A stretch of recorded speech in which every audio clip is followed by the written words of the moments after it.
Bom, estamos aqui com o professor Barbieri, ele é coordenador do Laboratório de Estudos das Indústrias Aeroespacial e de Defesa, vinculado à Unicamp. Professor, primeiramente, muito obrigado, né, por estar concedendo. Obrigado por vocês terem recebido aqui. A honra, obrigado. Eu que agradeço. Professor, agora, ontem o senhor discutiu, né, a questão da indústria de defesa, da base industrial de defesa, só que no contexto de recessão econômica, né? Junto com os empresários. Exatamente.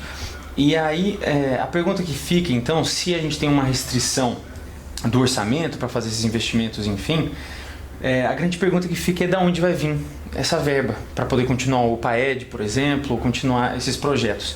O senhor pensa que talvez fosse um caminho para continuar com os projetos, ou pelo menos, né, na medida do possível, repensar a maneira como o orçamento militar ele é feito? Né, porque a gente tem a parcela maior em gastos para pessoal, enfim. E se for esse o caminho, qual é a possibilidade política de fazer de repensar? Vamos lá. São duas perguntas, né? A primeira questão do orçamento da defesa, da maneira com que ele está estruturado. Onde foi apresentado um dos debatedores que apresentou o Fernando Iqueto, né, da Associação Brasileira de Indústrias Materiais de Defesa, ele colocou a seguinte coisa: olha, nós temos mais ou menos 76%, é mais ou menos isso, alguma coisa na faixa de 75%, um pouco mais, um pouco menos é gasto com pessoal, né? E é mais ou menos isso. Nós temos hoje um gasto muito grande com pessoal, não é que é gasto muito grande, calma, nós temos uma porcentagem do orçamento de defesa com pessoal. Para você alterar esse gasto é muito difícil. Por quê? Primeiramente, uma parte desse gasto está comprometido com os militares já aposentados. Então, isso você não tem como mexer. Nada. A outra parte são com os militares da ativa. Então, para você diminuir uma estrutura de defesa que seja significativa para cortar, você teria que fazer um corte grande. Reestruturar toda a estrutura de defesa, terceirizar determinadas áreas. Pode ser feito alguma coisa? Pode. Algumas áreas de terceirização, a médio e longo prazo, eu vejo isso como factível. Você poder terceirizar serviços e atividades meios, né? Não as atividades físicas, mas as atividades meios.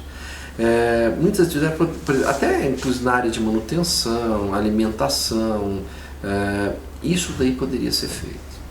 Agora, você mudar a estrutura na área fim, isto é, diminuir a quantidade de militares que podem entrar em operação, isso é muito difícil.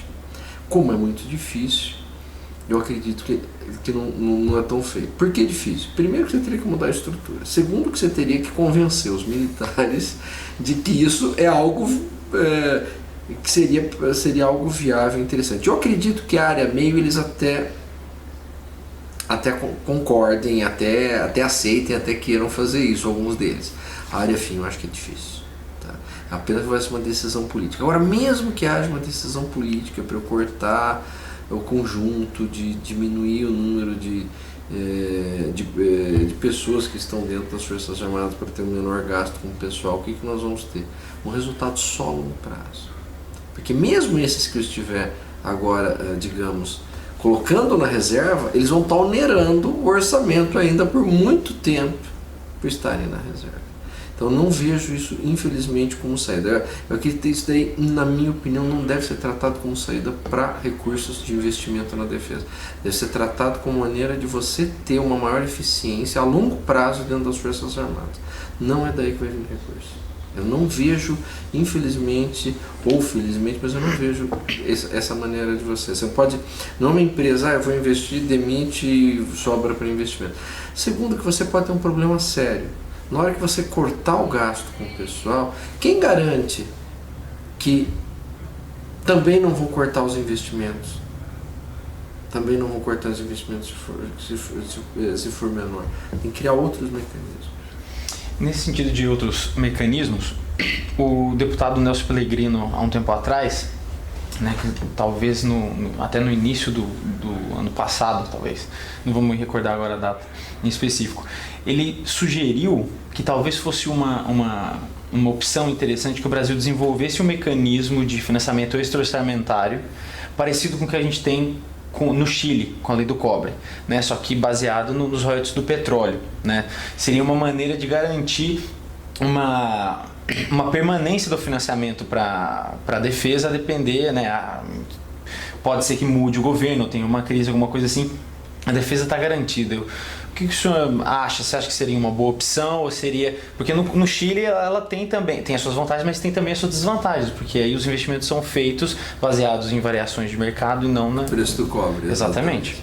Olha, o Chile procurou uma saída, né? Na época ainda Pinochet, ele queria garantir recursos com medo que um governo democrático de alguma maneira pudesse realizar cortes, e foi criada essa lei do cobre.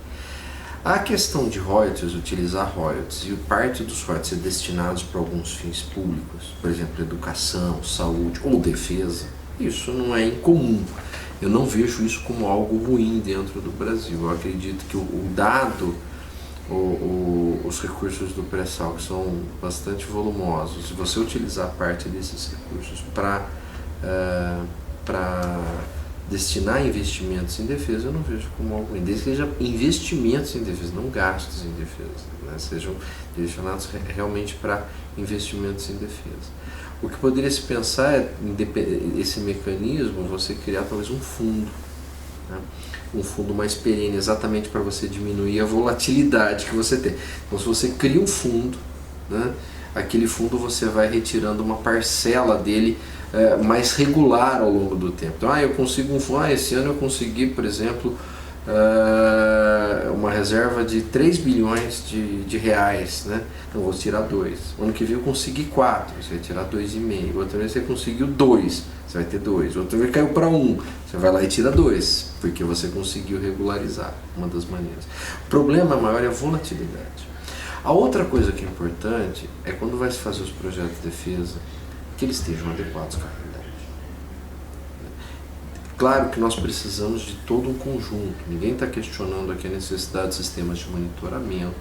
A Estratégia Nacional de Defesa ela conseguiu avançar muito em diversas áreas, ela conseguiu priorizar, agora precisa se priorizar. Você pode cortar gastos em diversas áreas, em diversas operações.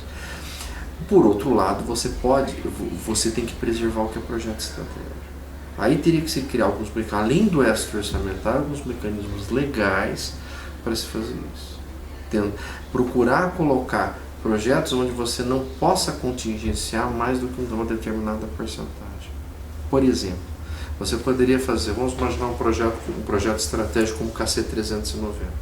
Eu imagino que eu vou investir nele para fazer as aquisições, durante 10 anos eu vou investir 1 bilhão, não chega, vamos colocar 500 milhões por ano no KC-390. Estou chutando os valores, não pensei muito, mas só hipoteticamente. Eu faço um projeto, aquele projeto por ser estratégico, ele entraria numa determinada legislação. Tem um contingenciamento, pode contingenciar até, por exemplo, 20%. Então, em vez de eu transferir 500 milhões, no outro ano eu vou transferir 400 e jogo para frente. No outro ano tem contingenciamento, o mínimo é 400.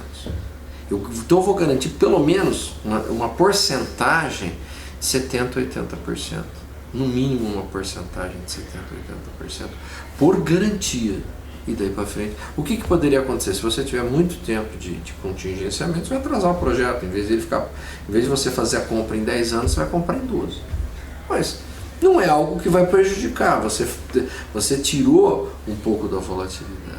Agora precisa se priorizar, não dá para querer fazer tudo de tudo, ter todos os pontos, não dá. Porque na hora que você coloca na conta, faz a conta, fecha, não está batendo.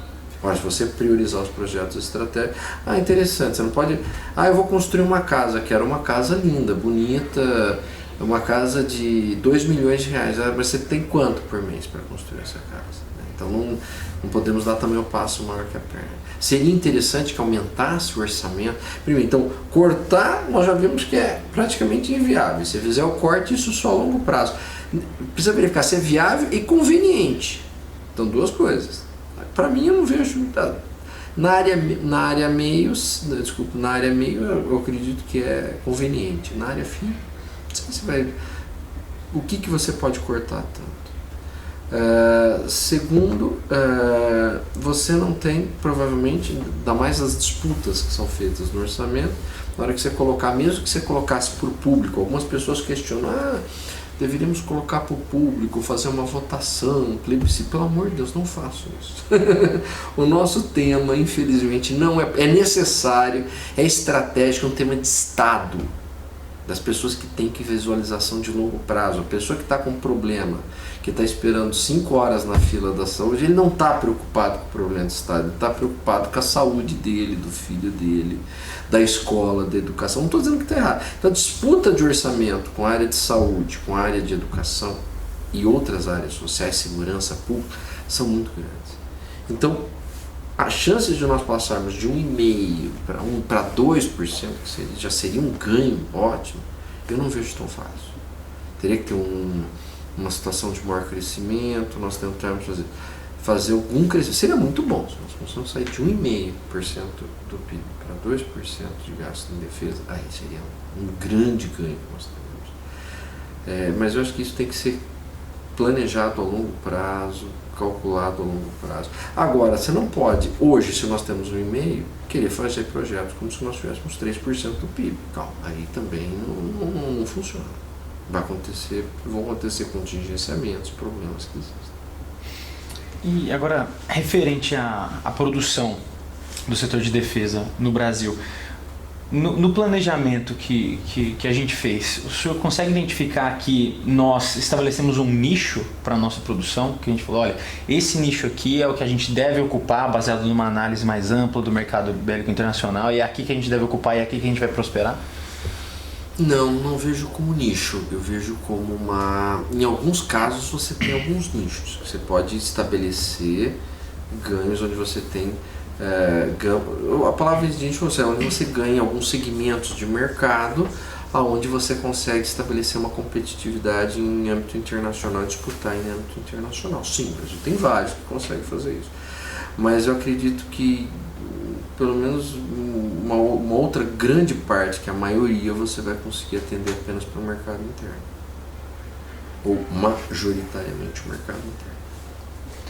Ok, e agora voltando só um pouco no tempo sobre a experiência que a gente teve aí da nossa indústria bélica, né? A gente teve um crescimento grande nas décadas passadas, depois teve esse decréscimo na produção, enfim. O que a gente pode tirar de lá como lição, né, para poder aplicar agora no projeto da Base Industrial de Defesa? Olha, é bastante interessante essa pergunta, é uma pergunta interessante. Tem que olhar para trás e ver o que nós fizemos. Nós tivemos um período de expansão nos anos 70, muito parecido com o período que nós vivemos agora da era de ouro do Jobim, né, um período de expansão nos anos 70. E quando você entra na década de 80, principalmente na segunda metade da década de 80 e os anos 90, você passa por um período de recessão, por um período de diminuição do crescimento econômico, políticas neoliberais, inflação elevada, onde você restringe. O primeiro ponto que é fundamental é preservar a capacidade intelectual, a capacidade tecnológica do projeto. Em alguns casos, se houver problemas sérios com algumas empresas e alguns projetos, o governo teria que, através de políticas públicas, procurar remanejar. Então, empresas que estão tendo problemas, você procurar passar para outras empresas, ou no limite que o governo assumisse essas empresas. Né? Se falar em estatização aqui virou palavrão. Qualquer lugar do mundo da área de defesa e falar em estatização é a coisa mais normal do mundo. Aqui, qualquer coisa que você fala estatal, né, vira-se quase uma ofensa. Então, não se deve fazer isso. Em algumas áreas são valores relativamente pequenos, muitas vezes são empresas pequenas, médias, que têm um nível de competitividade que num período de crise, para que você possa preservar, muitas vezes o Estado tem que assumir aquela empresa. Passando aquele período de crise, você pode passar essa empresa para uma empresa maior, capitalizada, onde você tem demanda, e aí você pode continuar o processo. Então isso é fundamental, esse é o primeiro ponto, preservar isso. O que o Brasil preservou ao longo do período de crise anterior foi muito mais por, digamos, iniciativas quase que individuais, de pessoas abnegadas que sustentaram determinados projetos. Eu acho que isso nós não devemos depender de heróis, né? O Estado brasileiro são muito bem-vindos, mas eu acho que um Estado que depende, digamos, de heróis para sustentar tecnologia e defesa, nós estamos numa situação muito ruim. Está na hora de você institucionalizar isso, o Estado ocupar esse papel num caso de limite de crise. Eu acho que essa pergunta é, ó, nós estamos numa crise, tem empresas que vão quebrar, vão ter problemas de demanda, eu não vou ter como comprar, o que eu faço? Então temos que pensar o limite, não tem que pensar o pior também. O pior é, eu tenho que preservar determinada capacidade. Como é que eu vou fazer isso? Contratando o próprio Estado intervindo. Se em alguns casos eu puder salvar a empresa e passar para uma maior, ótimo. Eu posso fazer um remanejamento via um processo de aquisição. Pego uma empresa menor, saneio, passo para uma maior. Mas em alguns casos nem isso eu consigo. Porque a maior não vai querer falar, mas eu vou vender essa tecnologia quando? Para quem? Nem de graça eu não quero. Né? Então o Estado tem que assumir. Então, pensando numa das maneiras. A segunda é procurar alguns projetos estratégicos tem que ser mantidos. Não posso parar com um projeto de submarino nuclear. Não posso parar com o projeto KC-390. Não posso parar com o projeto Gripen. Os projetos não podem parar. Eu posso até andar um pouquinho mais devagar. Que é a história que eu contei. Em vez de colocar 100, eu coloco 80. Mas eu tenho que andar com esses projetos. Senão você é muito preocupante para a indústria brasileira, para a base industrial de defesa. E se problema para a base industrial de defesa, problema para a estrutura de defesa do Brasil daqui a 10, 20 anos. Vai estar comprometido. Você não pode pegar com uma crise de 2, 3 anos, comprometa um trabalho de décadas que você vem fazendo. Isso é muito sério. Tem que se manter alguns projetos. Mostrar isso para as entidades políticas necessárias, a necessidade de ser mantido. E, professor, um dos objetivos que o Conselho de Defesa Sul-Americano coloca é ter uma cooperação maior na questão da indústria de defesa, né? Na sua perspectiva, quais são as vantagens disso para os atores e, quem sabe, até falar um pouco mais mesmo da perspectiva brasileira nisso e também as possibilidades de fazer isso também, já que a questão da produção é tão assimétrica também, né? Isso. Você colocou a palavra certa. Gostei da palavra simétrica, né? A palavra correta, você tem uma simetria muito grande da estrutura. Não é só na defesa, isso é da própria estrutura. O Brasil é um país industrializado. Os outros países têm indústrias, não são países industrializados. O Brasil é um país onde o nosso processo de acumulação de capital está centrado dentro da dinâmica do setor industrial. E dentro da dinâmica do setor industrial você dinamiza o resto do setor. Isso desde que Juscelino completou o processo de industrialização. Os outros países não completaram. Você tem uma dependência muito maior, você tem dependência em grande parte externa. Mas deixando as conceituações econômicas, o ponto é o seguinte: deve-se aproveitar, porque você tem alguns nichos de competência nesses países. Por exemplo, a Argentina não é só nicho, não. A Argentina tem várias competências. A Argentina produz sistemas inerciais para satélites e foguetes, a tecnologia que o Brasil não atingiu até hoje. A Argentina produz radares tridimensionais de defesa, algo que o Brasil não faz. A Argentina tem algum avanço na área de avanço significativo. Isso para parar alguns setores. A área nuclear dele, em alguns pontos, também tem avançado. Países como o Chile têm algum grau de competência em estruturas aeronáuticas bastante razoáveis. Colômbia está tentando avançar um pouco em estrutura aeronáutica, montagem de aviões. Então, vamos aproveitar as competências. Eu não acredito que deve fazer, vamos fazer o avião sul-americano, né? Cada país vai fazer uma pecinha. Não, acho que isso você tem que escolher alguns países que têm uma maior competência e combinar entre esses países. Vamos desenvolver um novo avião de treinamento básico para a América do Sul. E cada país, dentro das suas competências, desenvolver um novo avião. Que seja, e cada país procura, nesse ponto, o Brasil, como líder industrial, tem de liderar esse processo. Qual a vantagem? É vantagem? Vantagem. Primeiro que eu vou estar promovendo a integração com os outros países. Do ponto de vista de defesa, do ponto de vista geopolítico, isso é fundamental. Segundo, eu tenho a vantagem porque eu vou aumentar, do ponto de vista econômico também é importante, porque eu aumento o mercado, eu não vou vender para a Força Aérea Brasileira só, eu já vou de garantia vender para a Força Aérea Brasileira, argentina, chilena, equatoriana. Então eu consigo Isso aí. Mas é importante também que os outros países participem. Nem sempre isso se verifica dos dois lados.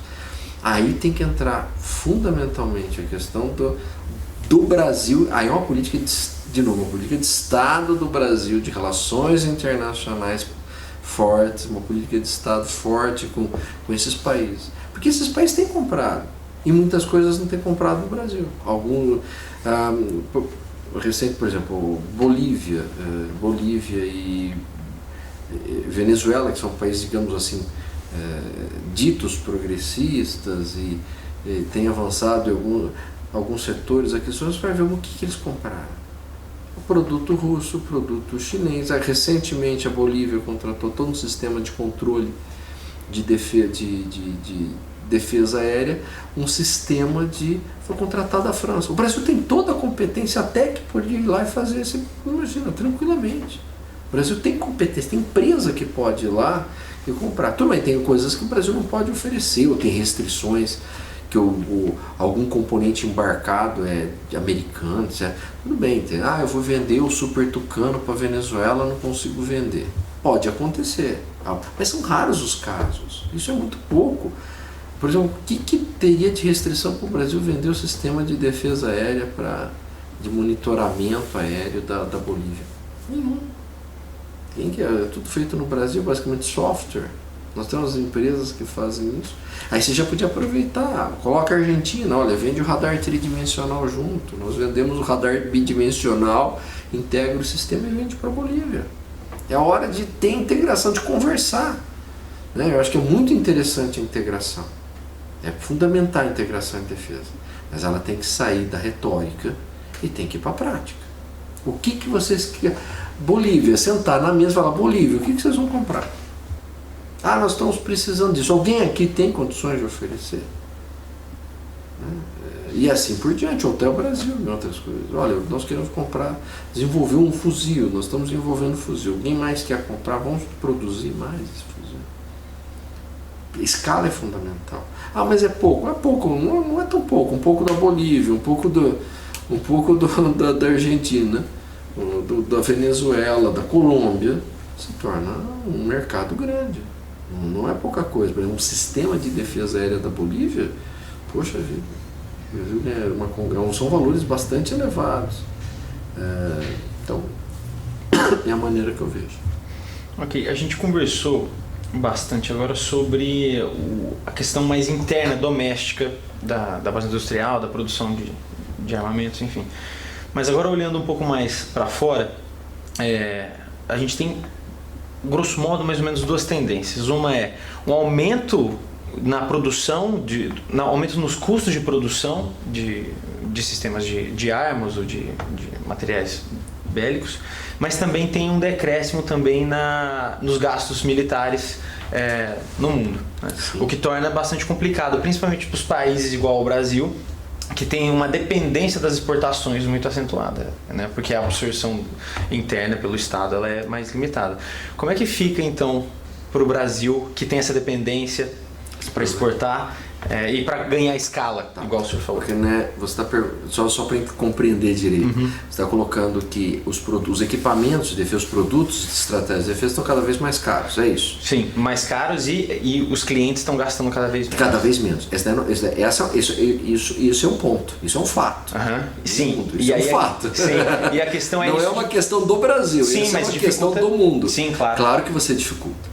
A questão dos equipamentos de defesa hoje, por exemplo, o setor aeronáutico que é o que eu venho trabalhando, por exemplo, os caças, os aviões de caça, eles são o custo deles é muito proporcional, mesmo que eu atualize, muito maior. Em compensação, eles são muito mais sofisticados.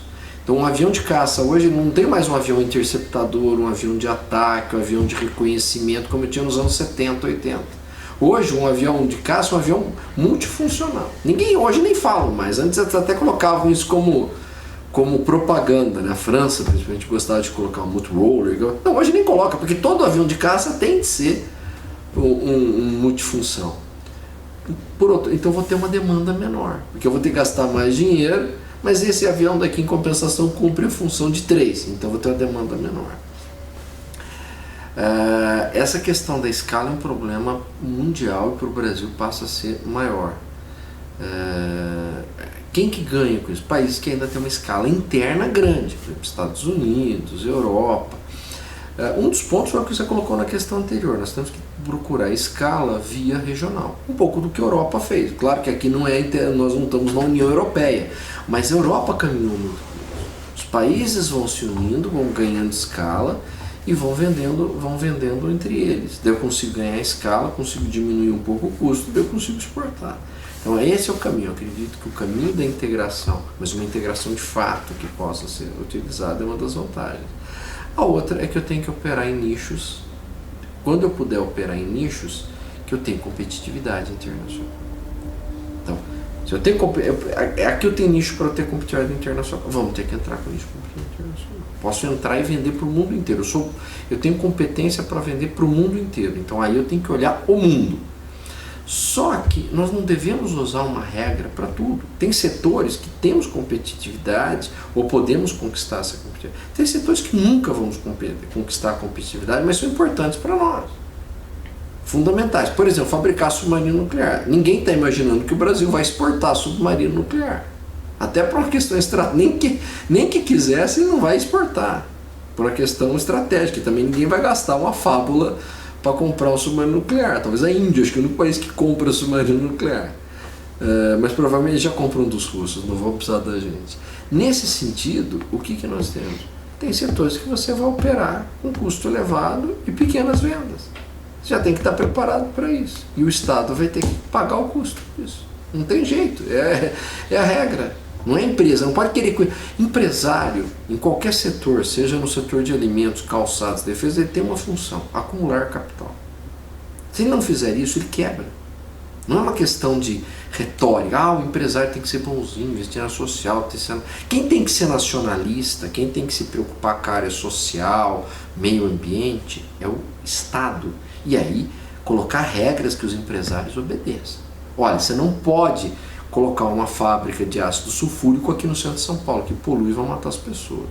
A sua empresa é uma empresa estratégica e você produz um produto estratégico. Você não pode vender a sua empresa para um concorrente estrangeiro.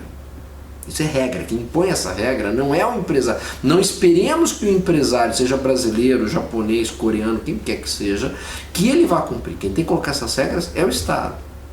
Mas da mesma maneira que eu coloco as regras, e tem que ser muito rigoroso na área de defesa. Nesse ponto, a lei 12.598 é extremo, um avanço brutal, eu chamo de lei dos sonhos, porque ela reúne avanços sonhados dentro do setor, para a área de oferta. Do outro lado, você tem que criar mecanismos para o lado da demanda, que você garanta a rentabilidade do empresário. Senão ele também não vai investir. Agora também não vamos esperar que ele vai vir investir por boa vontade. Da mesma maneira que nós não devemos esperar que ele não vai vender a empresa dele, então eu proíbo ele de vender, eu coloco na lei: olha, sua empresa é uma empresa estratégica, não pode ser transferida para o capital estrangeiro, ponto. Da mesma maneira que eu faço isso, do outro lado, na outra mão, eu tenho que falar: olha, se você investir aqui, eu vou garantir rentabilidade para você, desse investimento. O custo de pesquisa, eu banco esse custo de pesquisa. Então, como é no mundo inteiro, ou pelo menos nos países desenvolvidos. Ok, então, professor, eu gostaria de agradecer então a sua disponibilidade de responder essas perguntas para a gente. Eu que agradeço a atenção. Obrigado.